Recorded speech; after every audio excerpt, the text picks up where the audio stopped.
Hello everybody. This I feel is the most important video I've ever done, and the reason for that is that I think that a lot of information about the 201.2 and the 201.3 motors and their wicks, people have got this very wrong, I feel, and that's my own personal opinion. And the reason for that is I've studied this, and I've also done a lot of experiments with the greases and things like that. What people are saying is that when you put grease in two grease ports at the bottom of the 201.2 motor and the two in the 201.3 motor, is that the motor has to warm up to allow the grease to melt, and then it is then wicked up and used as the lubricant within the motor and on the motor shaft. This is, I'm afraid, is wrong, and everything I'm showing you, you can do this at home, no problem. You know, I'm not putting any mystique around it or anything like that. You can do this at home, and the whole thing is based on this doctrine, if you like, that you have to use the correct grease with a low melting point, and it then lubricates, it then gets wicked up and then used around the motor. No, it isn't. The grease actually has to have a high melting point, and I will explain more about the grease as we go on. But first of all, I'll just show you a few things, and this is why I brought these pots in. These are greases that I've used over the years, and my point with all this is that all oils aren't the same and all greases aren't the same. They are fundamentally different, and they do different things for different jobs. And if you mix them, or when I say mix them, using the wrong grease for the wrong component that it is specifically used for, you're going to run into problems, and the problems can vary from brake failure, your engine packing in, you know, planes dropping out the sky, all this sort of thing. And it's well documented that you know, if somebody uses the wrong oil, the wrong fuel, or the wrong grease on something, that component fails, and then it's a case of you've got wear, or you've got the thing seizing up, or you've got problems. So these are some of the greases I use. Copperies, which goes up to the temperature of 1350 degrees C. I use that on the braking systems, so that mustn't melt, because if it melts, what happens is that then it goes onto the disc or the drum brake, and basically you then can't stop the car. The car will just keep going because it's you've got a lubricated friction surface. So this is what I use on the back of the brake pads and on calipers and things like that. CV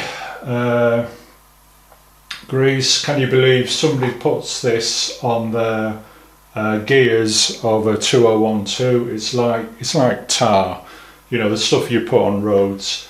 That's for the CV joints on a car, high pressure, and also quite high melting point of 125 degrees C. So you can see actually straight away there's a difference between these two greases. One will take 1300, this will only take 125. So you've got different things working here. Lithium grease, which is a multi-purpose grease. This is the one favoured by most people on YouTube to put on the gears on a 201. It's notorious for drying out very quickly and seizing up whatever you're using. And you mustn't put grease on the gears on a 201 at all. And I've mentioned that in the past, but it's pretty yucky stuff. Dries out quickly. You know, it's okay for a multi-purpose type job. Graphite grease. I had to get a pot of this because I was restoring a agricultural mower about 4 years ago or so, and it specified graphite grease, so I used it on all the areas that I was told to use it on, and it's good stuff. And if you notice, I use the grease that is recommended by the company that produced that particular engine and everything. So that's what I'm meaning. You go off what the company wants you to use. Steering box lubricant. This is a fluid grease, and it will actually move. This I used on steering boxes and kingpins on an old car I had. Quite interesting stuff because it will actually sort of slowly flow down. It's not quite an oil, not quite a grease, so that actually came in handy for one sewing machine, but that's a different story. And then an oil. This is SU carburetor oil that you put in the top of the piston so it will rise and fall. And you have to use the correct oil. You just can't use anything on them because it will just stop the car or run inefficiently. And even at altitude, you have to change to a different type of oil. So, you know, not oils are the same, not all greases are the same. Then you've got this stuff. It was being put in the bin at work, and I salvaged it. This is for high revving, what do you call them? Forgot the name of them. They spin at very high speed. I'll remember it soon. Sorry. So this is another grease. It's not a Teflon, I don't think. So those are the greases I've used over the years. Now you come to Singer, who recommend. I'll just pull these out.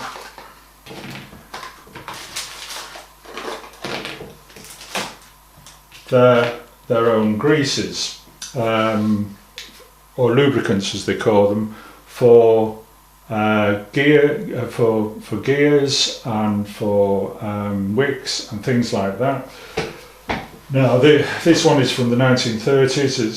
It's a lead one. Still got grease in it, and it's coming out the side.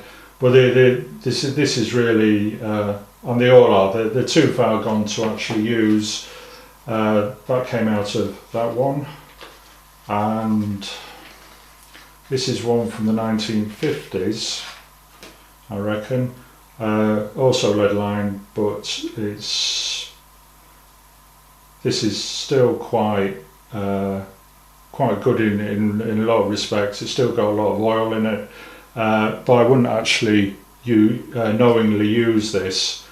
And then something slightly more modern, that's most likely from the 60s. So they advise you to use these forms of, I'll just move it down a bit, for greases. Now, what's so unique about these greases? Well, what they say on them, this one, pure non-flowing compound retaining its consistency and processes high lubricating qualities. What does that actually mean? And what that means is, for non-flowing, that means that when these greases are warmed within your motor, when your motor really starts to warm up, that means that they don't start moving. They've got a very high temperature, well, no, not very high, they've got a high temperature melting point, not a low one, a high one, and this actually keeps them from moving and not becoming too much of a fluid.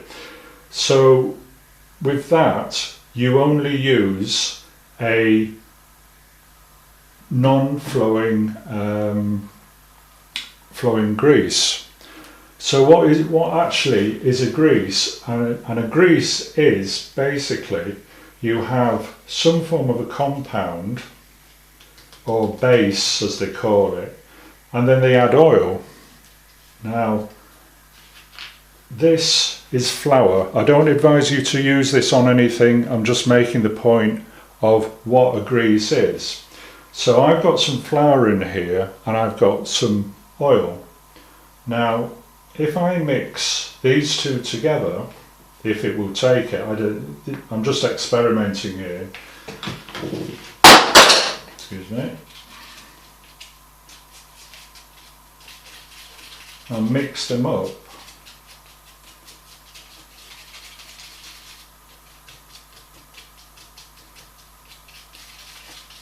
Just add a bit more.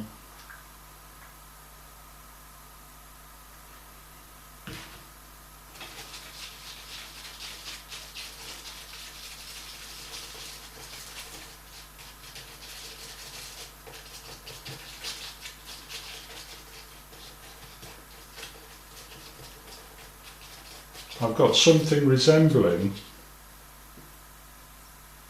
I'll just bring this up, resembles a grease. So there you go, you've got flour and oil, and you have a specific type of oil. So I've put Singer oil in there, but you can put any type of oil in into the base, and the base can be many things.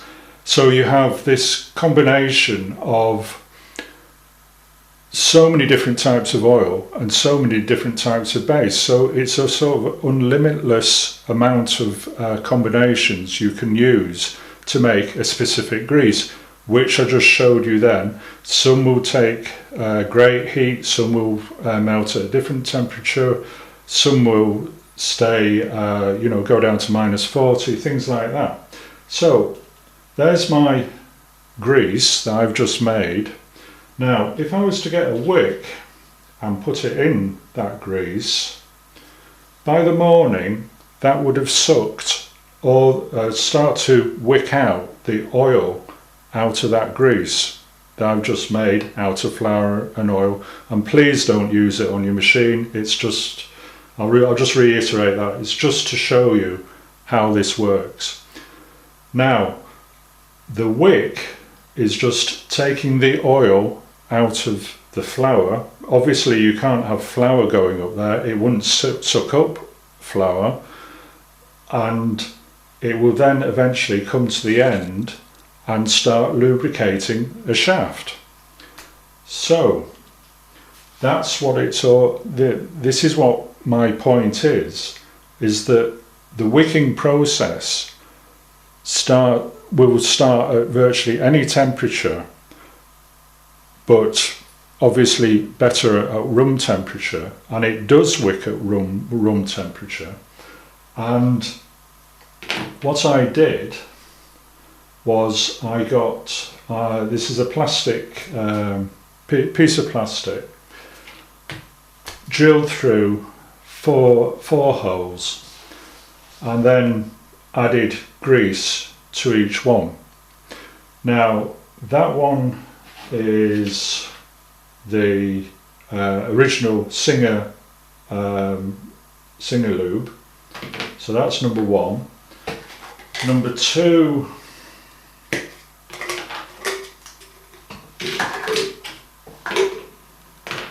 is So Retro So Gear lubricant. So that's that one. This one was, I was assured that it was the same as the original Singer, and also I've got Vaseline there, which people advise you to do to put this in the machine. Now I'll explain to you, one, why you never ever put in Vaseline into this machine, because you screw it up, and the difference between these two, I can't find any difference.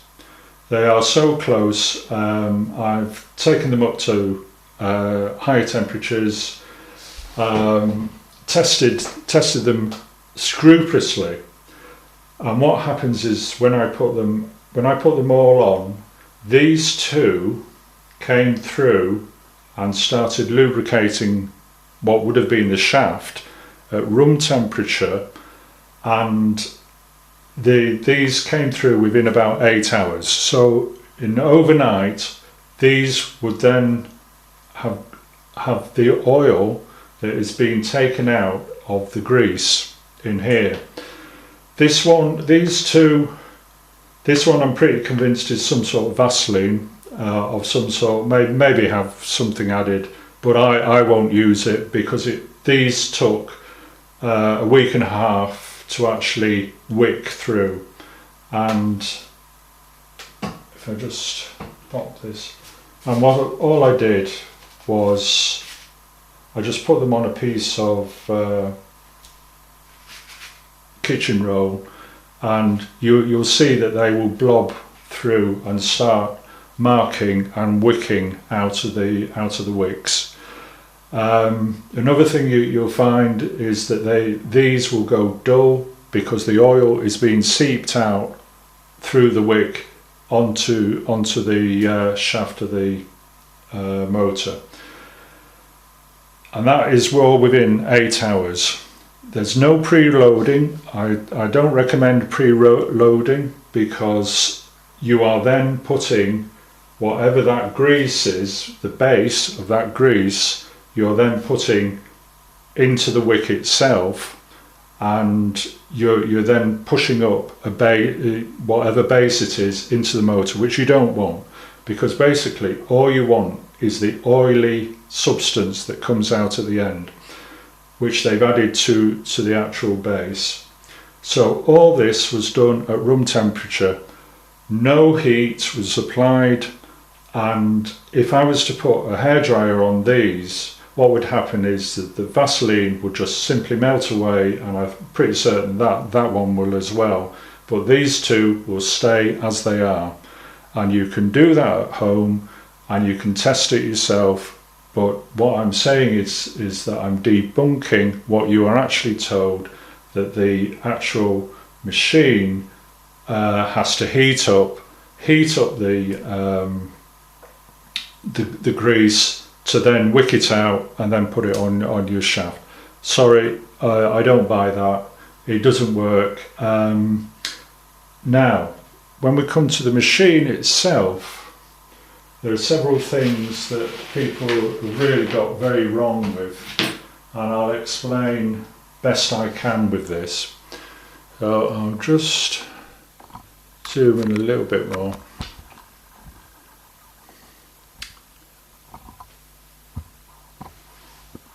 There you go. Now, I've removed the bottom screw for the actual where you put the wicks in. You've got 2 wicks in each, and you put grease in the bottom, and then you screw that back down, and basically that's how it looks in situ. I'll just come in a bit, there you go. And how this one works is that the wick itself goes into a hole which acts as a plug, and you put in your grease at the bottom, and this is now one big chunk of grease which sits in there, and I could just tease that out if I wanted, but I don't want to. So when you've added the grease at the base here, it then feeds the actual wick to take the oil out of the base of the grease and then up to the shaft. Now, because of this, people got things a little bit mixed up about when you put it in and everything. So how I'll explain this is that when you come to a machine that has been unopened and not been left for many years, you get a massive smearing round the end of the inside of the motor there. You get masses of grease around there, and people have interpreted that as you put the grease in there. No, you don't. What people are doing, they are misreading what they're actually seeing. What has actually happened, and I'll just take this apart and show you, and I don't think you're going to expect that, but I've taken the windings and the magnet and everything off, and I'm stripping it down and showing you how this motor actually is lubricated, because this is a very important part of maintaining your motor in good health. If you don't get it right, it's going to wear out quickly, and it's not going to be in a good state in years to come. It's basically like driving your car with no oil in the engine. It will do for a little while, and then it will pack up. So first of all, a screwdriver is I'll just remove this screw at the end to remove this. Now, this here, you do not add grease. Okay, you don't put grease anywhere near this, and I will explain why, and I will also show you the only place you do put it, but I will show you. So first of all, I'm going to withdraw the armature, which is the motor part, and that's the shaft that you are out to lube. Now with this, you've got, this is one of the original wicks that I got out, and what happens is they just go absolutely rock hard. Now, I think some people have tried to revive them by putting them in paraffin and things like that. That may work, I don't know. I personally put new wicks in because it's better for the machine and everything. Now, because you've got two wicks in there, they sit, and you can actually see where they've been sitting inside the machine on the armature, and it's actually polished them. So your wicks will sit there and give out its oil in a controlled manner, and there's no grease up here. It's just purely what was in the grease, the oil that comes out. Okay, so you got one there, and I think you got one there as well, so that they just sit there and they just gently lubricate the two the actual shaft. Okay, now I'll just take this off. I'll just take out the worm, little worm gear there. Now, when you take these apart, you have, I think you can see that, inside where you would actually put your wick and your grease and go in at the bottom, and you'd screw that down. I saw somebody the other night saying, well, you can only put a small amount of grease in there because it will damage your motor, because this acts as a piston. Yes, correct, it does act as a piston, but inside there is a large hole which allows the grease to then be forced up into the base of the actual motor, because in there, and I'll just show it, is actually a void, and that void is to collect the old grease as you put it in once a year, and you fill it up, and then you put your screw point in there, your cap back on. The cap will then force the old grease out, and your new grease will be then forced into your little spring there that holds the wick. So your wick is getting constantly a new form of grease every time you squish it in. Now there's one hole there, and there's another hole there, and that is for the grease to actually fill that void in. Now what happens is that it fills the void, eventually hits the worm gear, which then eventually hits the Textilite gear system, and then the whole lot is just spread all the way around. So that actually is a good sign, because that shows that the motor has had a regular amount of grease put in at the bottom, lubricating grease, and kept up with. But then unfortunately over the years, as these get put to one side, the whole stuff starts hardening off, and it's a real mess. Now I saw another video the other day, and a guy came along with actually the totally incorrect grease, filled up all this area, filled up the worm gear, smeared it all around, and thought that was okay. Well, it isn't. You're basically doing what you shouldn't be doing. You should actually be cleaning all this out, clean out the void, clean out all the areas, so that this can facilitate. And by the way, I'm using solder here, I'm not using wire, so I don't scratch anything, none of the bushings or anything like that.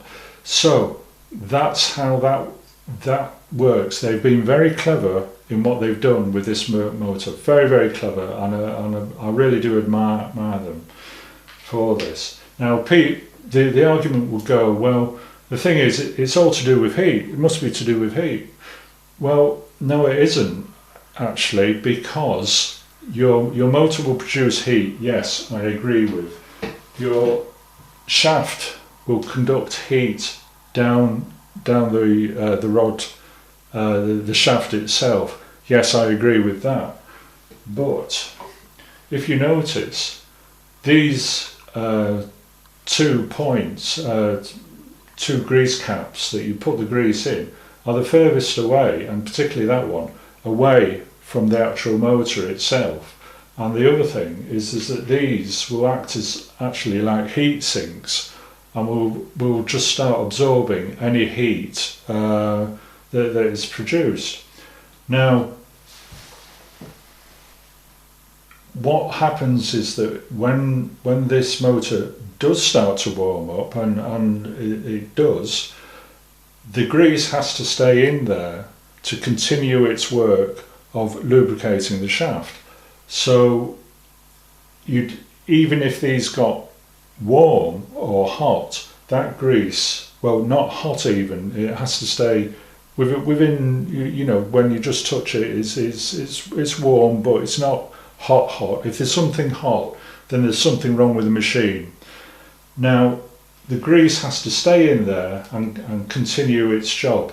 So no, it's not about heat. The only thing that is relevant about the heat is that the grease stays as it is, and not to melt and start dripping out and coming out of the machine.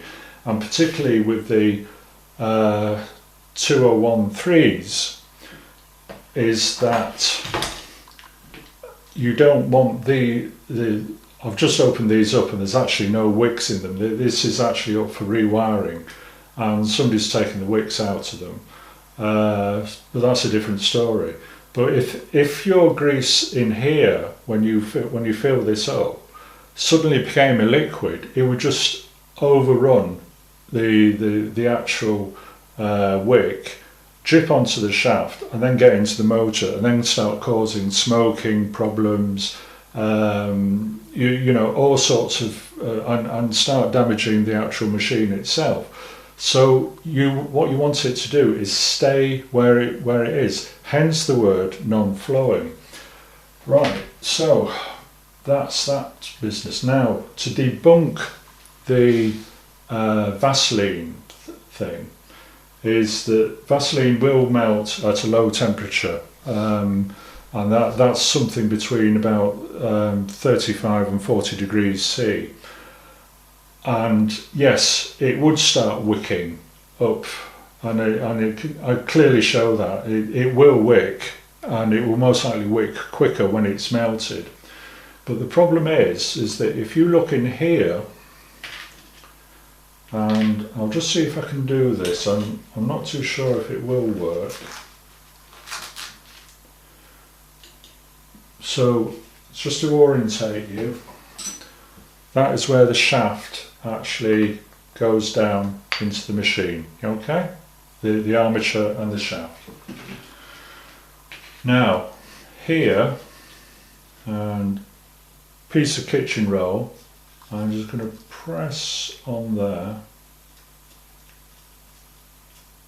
and hopefully you get a ring of oil, and that's because the wick has taken it up, taken it to the shaft, and the oil has tracked down the actual shaft itself, and is on its way to the motor, which you don't want. So what they did, and this is the very clever part, and nobody talks about this, you know, it's very strange. You know, down here is actually a hole, and that is an oil hole which takes it back to the wick, and that comes out there. Okay, so what happens is the oil comes through there and it's spinning away, but just at the bottom there, when the oil gets too much, it will then run to the bottom, go down the hole, so it's an oil hole basically, and it will take it back to the wick, and the wick sitting in there, and the oil will hit that grease again and then be reabsorbed by the wick. So what it's doing like a circular motion, okay? So the waste oil from there goes back to the wick, then goes back up the wick to the shaft, and then out again. Now, when people talk about Vaseline on here, what happens with Vaseline is because Vaseline is a petroleum jelly, and it's a basic, nothing's been added, nothing's been taken away. They may put some fragrance in it for, you know, baby's bums, something like that. But it is what it is. It's not a mixture of anything. So what happens is that when that Vaseline melts, this process will happen, but then it goes down that hole and back to the wick, or so you would hope. Problem with that is that when the machine cools, that Vaseline then becomes semi-solid again, so blocking that hole and stopping that process working until the whole damn machine is warmed up again. So the only place it can go when you've started up a cold machine and it melts round here is it's got to go into the machine, and this is the last ditch part of this machine to take away oil away from the actual motor part, which then start causes problems. So in doing that, by putting Vaseline in, you are effectively, at some stage you're going to block that hole and stop that process. And people, you know, I've argued this point with people for a while about this, and it seems to be that they don't really trust Singer in what they're saying, in the sense that, oh well, they want you to buy their product and you know, in the day buy the product and things like that, but Singer specifically said, do not use Vaseline or oil on the machine. And that's the other point, is you don't put any oil into this. The only thing you use is its grease, the recommended lubricant. Now, the argument for Vaseline is just, I totally disagree with it. I wouldn't use it. And if I want to ruin a machine, I would use Vaseline. You know, ruin a motor, I would use Vaseline.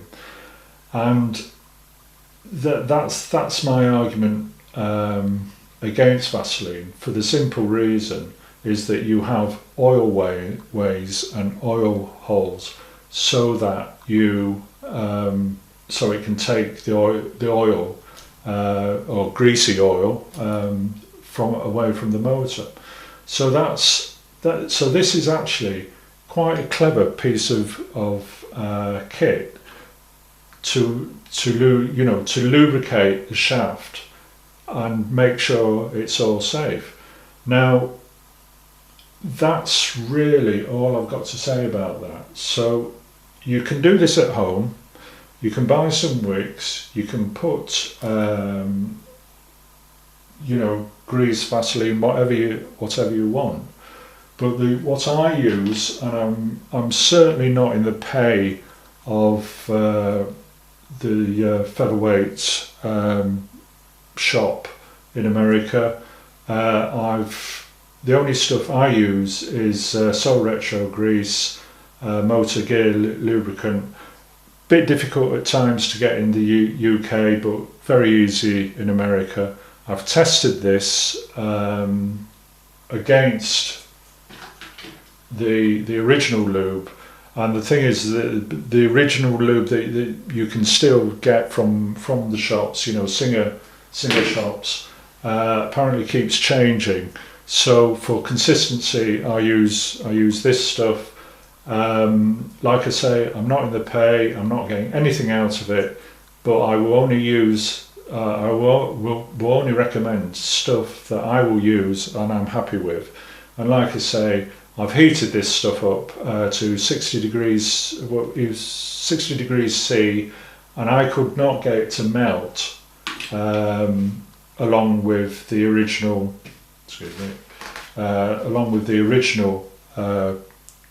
grease as shown here. So to quickly recap, it's nothing to do with, very little to do with temperature. We'll do it at room temperature within 8 hours, that you will get a good coating of oil on the other side of that. So if I was refurbishing this machine, what I would do is put the wick in, put some grease in, and leave it for 8 hours. Till the morning, or maybe even longer, maybe leave it a day. You know, there's no rush with these things. And I know then that will be lubricated. And the reason why I will know it is that if I come to this end and I put a piece of tissue in there, it will come out with oil on it. So I can do a quick check to see that everything is fine. That the two wicks are coming out and pressing actually onto the shaft itself.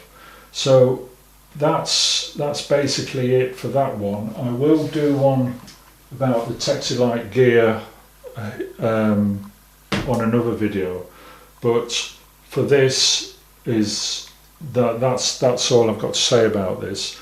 Is that, and I think I've debunked a lot of things that are said on YouTube and on blog sites and things like that. It's not about temperature. It's you have to use the correct grease for these machines, and a correct grease is a higher temperature melting point, not a low one that everybody thinks you do have. It has to be a higher temperature one, so that when this becomes warm, it then will actually wick at low temperatures. And to test this as well, what I did about half an hour's running on this and got the motor warm. I then ran it for 15 minutes straight at just below its maximum power, so it really was whizzing on there. And at the end of that, so I would have expected, you know, quite a warm machine, is that basically this was warm, not hot, but just warm. And the reason for that is because the lubrication was actually working correctly on the shaft, so there was no friction, no build-up of heat, and it was working absolutely beautifully. And like I say, don't put any grease down there where your nut goes, down that one, which I've seen, because you want to keep the greases separate. You don't put them down where you put the bushes, you only put them where the large grease caps are, okay? And with your 2013, you only put the grease down those two. Okay, thank you very much. I hope you've enjoyed that. I'm sure I'm going to get an awful lot of flack about it, but like I say, you can repeat this. You can do this at home and see what you think. I know what I do, so there you go. Thank you very much. Bye now.